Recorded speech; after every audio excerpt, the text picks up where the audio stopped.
Hey everyone, and welcome. Today, we are diving into a really fundamental concept in data structures: how to delete nodes from a singly linked list. Now, it might sound a bit intimidating, but honestly, it's all about how you manage the connections. We're going to break down exactly how those pointers shift and how the chain gets put back together perfectly.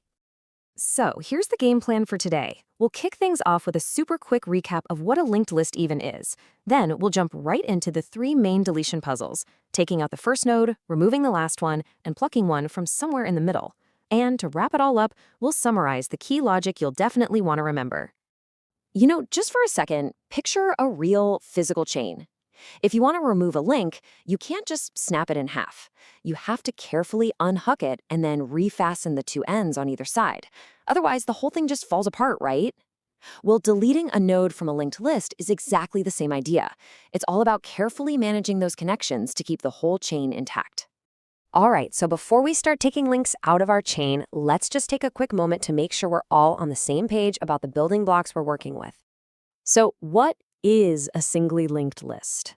Well, it's basically just a sequence of these things called nodes. Each node holds two important pieces of info: the actual data you want to store, and a pointer, you can think of it like an arrow, that points to the very next node in line. And the front door to the whole list, that's a special pointer we call the head. It always points to that very first link in the chain. And this is exactly what it looks like in practice. You can see that head pointer is our entry point, pointing to the first node with the number 10. That node's arrow points to 20, which points to 30, and so on. And that last node, 40, its pointer points to null. Null is just our special signal that says, hey, stop here, this is the end of the line. Okay, with that recap out of the way, let's get to the main event, the deletion challenge. Our goal is always the same: remove a node. But we have to be ready for three very different situations. We're going to look at deleting the very first node in the list. Then we'll tackle taking out the very last one. And finally, we'll cover the most general case: how to find and remove a specific node from anywhere in the list. Each one has its own little twist. All right, let's ease into this. First up, deleting the very first node. This is, for sure, the most straightforward case. First things first, we always have to ask, is the list even there? I mean, if the head pointer is already null, our job is done. There's nothing to delete. But assuming it's not empty, our first move is to create a temporary pointer. We'll call it temp, and have it point to the exact same node as the head. This is like putting a little bookmark on that first node so we don't lose track of it.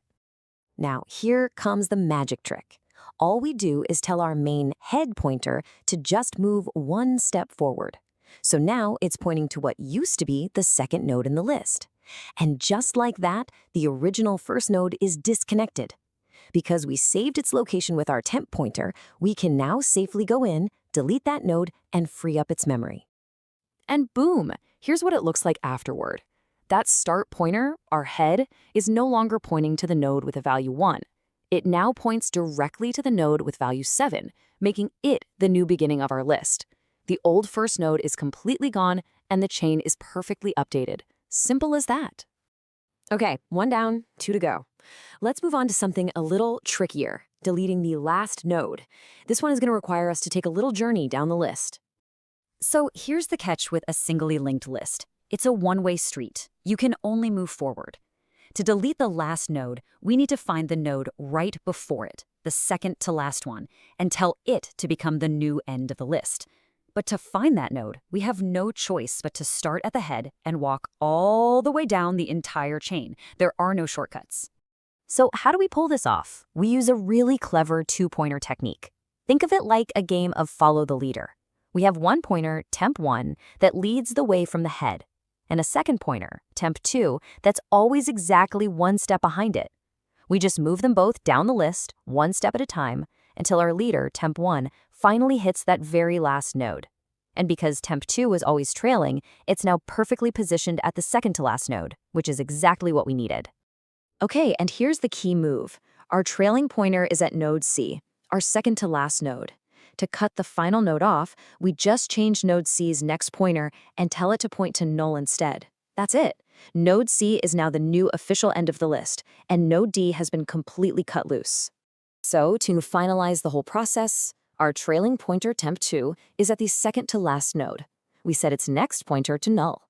Our leading pointer, temp1, is still pointing to that old last node, which we can now use to free that memory. The list is now shorter and perfectly intact. All right, time for the grand finale, and this is the one you'll probably encounter most often: deleting a specific node from somewhere in the middle. You'll see it's actually a pretty great combination of the ideas we've already covered. It's worth taking a second to see how these things compare. Deleting the head is super fast. It's just a single pointer update, no travel required. But deleting from the middle? That's a lot more like deleting from the end. The real work isn't the deletion itself, it's the hunt. It's traversing the list to find the node that comes right before the one you want to get rid of. And you know what that means? We need that two-pointer technique again. Okay, so here's our setup. We've got our list, and we've identified our target node. Our mission, should we choose to accept it, is to remove it from the chain. And to do that, our first job is to find its next-door neighbor, the node that comes right before it. So the plan should sound pretty familiar by now. We use our two pointers, a current one and a previous one, and we walk them down the list until our current pointer lands on our target. Then comes the cool part. We take the previous node and we rewire its next pointer.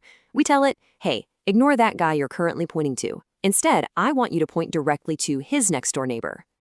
And this visual is perfect. You can literally see the pointer from the previous node creating a bypass. It completely jumps over our target node, linking directly to the node that came after it. Our target has now been logically snipped out of the chain, even though it's still in memory for just a moment. And there you have it, the final result. After we reroute that pointer and free the target node's memory, the chain is seamlessly reconnected. From the list's perspective, it's as if that middle node was never even there in the first place. So as you can probably tell by now, there's a really common thread running through all of this. Let's just quickly summarize the core logic behind it all. This table really breaks it down nicely. If you're deleting from the beginning, it's a piece of cake. Just move the head pointer and you're done. But if you're deleting from the end or from a specific position, you have to do that traversal with two pointers, a current and a previous. The only difference is what you do at the end. For the last node, you make the previous node's next pointer null. For a specific node, you make it bypass the target and point to the target's next node. And all of this leads to a really interesting final question. We've seen that deleting from the end of a singly linked list is kind of slow because you have to walk the whole thing. So given that trade-off, when would this data structure, with this specific limitation, still be the absolute best tool for the job? It's a great question to think about as you continue your journey with data structures. Thanks for joining me on this one.